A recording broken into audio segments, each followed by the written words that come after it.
बरसों से उस घर की सुबह एक ही इंसान की आवाज से शुरू होती थी।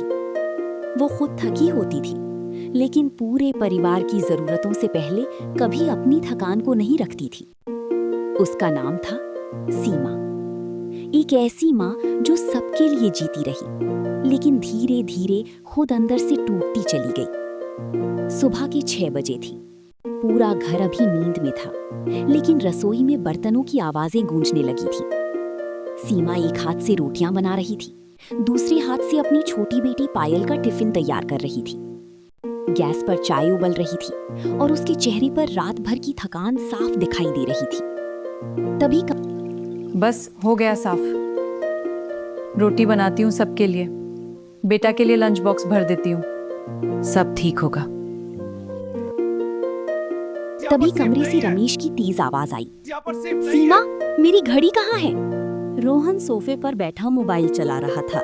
उसे बस अपने कॉलेज और प्रेजेंटेशन की चिंता थी। मम्मी, मेरे जूते साफ क्यों नहीं है? क्योंकि तुमने उन्हें जमीन पर नहीं रखा। रखो जूते नीचे। ठीक है, रख रहा हूँ। देखो कि कितने गंदे हो गए हैं। अब साफ कर दूं क्या? उधर छोटी पायल मासूम आंखों से अपनी माँ को देख रही थी। वो धीरे से सीमा के पास आई और बोली, मम्मी, आज स्कूल में मम्मी पापा वाली ड्राइंग कंपटीशन है, आप जल्दी आओगी ना? सीमा ने अपने चेहरे की थकान छुपाती हुई हल्की सी मुस्कान दी। उसने प्यार से पायल के सिर पर हाथ रखा और कहा, हाँ बेटा, कोशिश करूंगी। लेकिन शायद वो खुद भी जानती थी कि आज भी उसके पास अपने लिए समय नहीं होगा। कुछ देर बाद सब घर से चली गई और हमेशा की तरह पूरा घर फिर से शांत हो गया। अब उस घर में सिर्फ 2 आवाजें थीं, एक बर्तनों की और दूसरी सीमा की थकी हुई सांसों की। वो अकेली रसोई में बर्तन धो रही थी। उसके हाथ हल्की हल्की कांप रही थी। तभी उसकी नजर दीवार पर लगी पुरानी फैमिली फोटो पर पड़ी। उस फोटो में सब मुस्कुरा रही थी, रमेश, रोहन, पायल, दादी और उनकी। तुम लोग बहुत बदल गए हो। अब तुम में से किसी को मेरी परवाह ही नहीं रही। सुबह से रात तक मैं इस घर के लिए खुद को थका देती हूँ, लेकिन कभी किसी ने ये नहीं पूछा कि मैं कैसी हूँ, कितना टूट जाती हूँ। सीमा बेटा, ये सब ठीक नहीं लग रहा है। मेरी चिंता हो रही है तुम्हारे लिए। उधर शाम को स्कूल में ड्राइंग कंपटीशन खत्म हो चुका था। सारे बच्चे अपने मम्मी पापा के साथ खुश होकर फोटो खिंचवा रहे थे, लेकिन पायल अकेली खड़ी थी।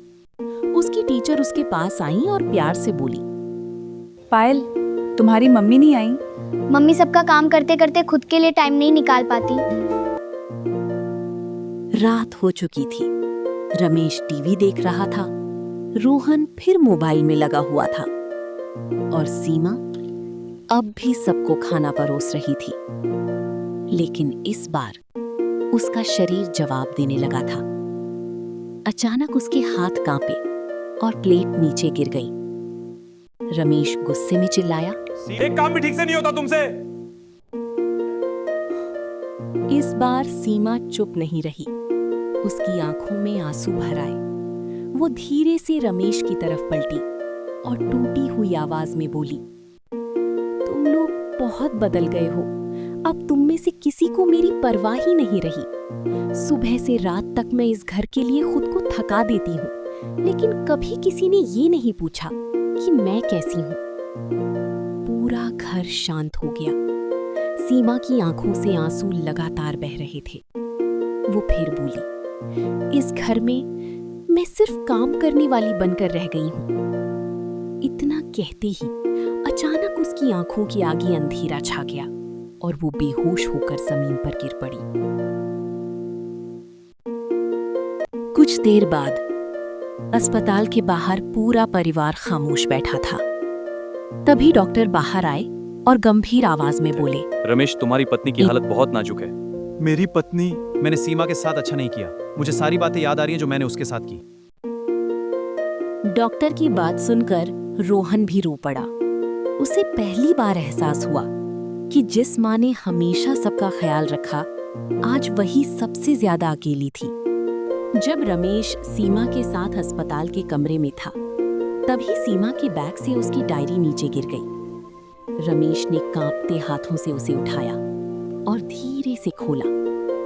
उसमें लिखा था, शायद एक दिन मैं थक जाऊं, लेकिन डर इस बात का है कि मेरे बिना इस घर को मेरी कमी महसूस भी होगी या नहीं। ये पढ़ते ही रमेश फूट फूट कर रो पड़ा। उसे पहली बार एहसास हुआ कि जिस औरत को वो हमेशा मजबूत समझता रहा, वो अंदर से कितनी टूट चुकी थी। जब सीमा घर वापस आई तो रमेश ने उसके सामने हाथ जोड़ दिए। उसकी आंखों में आंसू थे। रमेश धीमी आवाज में बोला, सीमा, मुझे माफ कर दो। मैं तुम्हारी थकान, तुम्हारा दर्द कभी समझ ही नहीं पाया। कुछ दिन बाद घर में एक नई सुबह आई।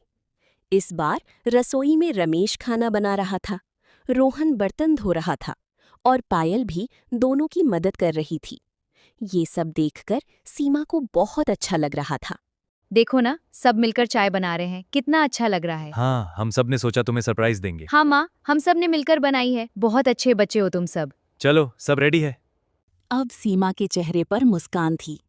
सबने प्यार से मिलकर ब्रेकफास्ट किया, क्योंकि सच तो यही है, घर सिर्फ दीवारों से नहीं चलता, उस इंसान से चलता है जो पूरे परिवार के लिए खुद को भूल जाता है। खुश रहो, सब साथ हैं। हाँ पापा, बहुत अच्छा लग रहा है। ईश्वर की कृपा से हम सब एक साथ हैं। सब खा लो और बनाऊं क्या? नहीं माँ, सब बढ़िया है।